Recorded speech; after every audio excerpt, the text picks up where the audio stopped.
And I suppose I'd like to thank Minister Peter Burke for coming today to speak with us. This is groundbreaking legislation because it's about ensuring that we're getting balanced gender representation within our local authorities across the country. And Minister, I know that you have done a mountain of work on this over the last year or 2 years. I very much appreciate, I suppose, that there has been that consultation group, that cross-party working group that was set up last year to ensure that voices are heard, particularly of women who are councillors and who, have faced these challenges.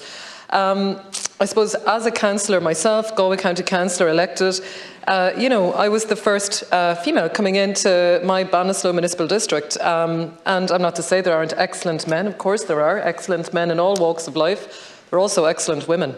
And those women, unfortunately, their voices sometimes don't get heard. So we are in Ireland, making sure that that the barriers are being removed to ensuring that women want to consider coming into a life of public service. And when you think of it, women, of course, would be the most natural representatives that you would think would be, a perfect fit for a role in public service. When it comes to empathy, compassion, the care roles, the roles that most women usually have from experience, looking after children, looking after their parents, and this is across the board.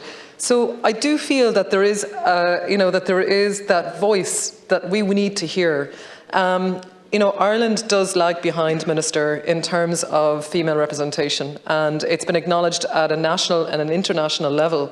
Across Europe, I suppose what we need to ensure is that, we are supporting women in many different ways. This is one measure that this government is doing now. You've taken this by the reins, yourself, your team, your officials, and you've looked at this. And it's a very natural, having a co-optee, having somebody that can come in on a temporary basis while a woman is out on maternity leave.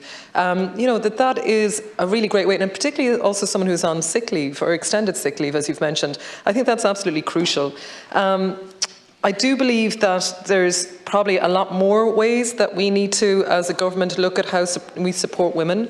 I know there are a lot of groups like Women for Election about how we support women to come forward.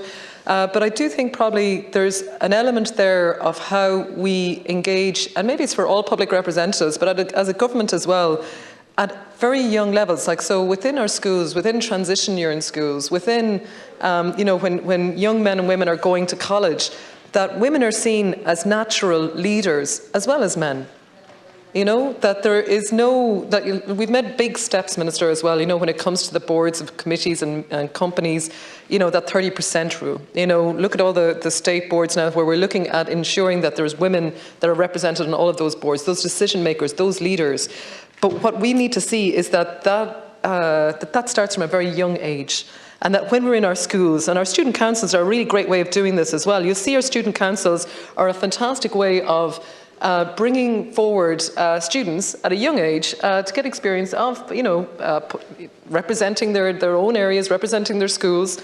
And I suppose one thing, Minister, I would highlight as well is the difference between urban and rural, and that we sometimes have a lot more female representatives from our city centres. There seem to be a lot more women that do come through the natural process of, through county councils, through Bream representatives in our large city centres. In rural areas, I don't know if that is the case. It's a lot more challenging, I think, in some of our smaller towns and in rural constituencies to make that breakthrough.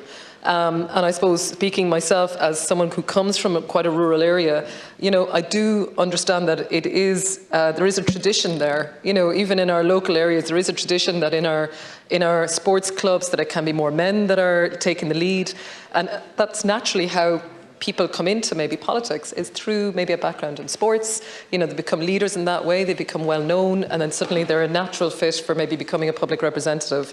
But we also need to look at how we are encouraging and balancing and supporting women in all walks of life, and that being a public representative is something that we can have more women involved, and that it's a matter of pride, and that women are supported when they do that. The challenge we sometimes face as well, and Minister, I know this is probably not within our remit, but just as a general conversation, is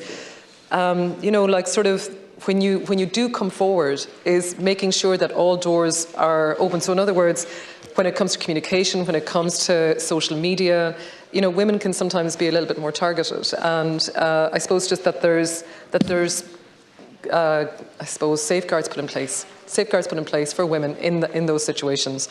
But Minister, I would love to see perhaps this measure was going to be put in place, maybe in a year's time, 2 years' time, that we could have a review to see the impact of this measure.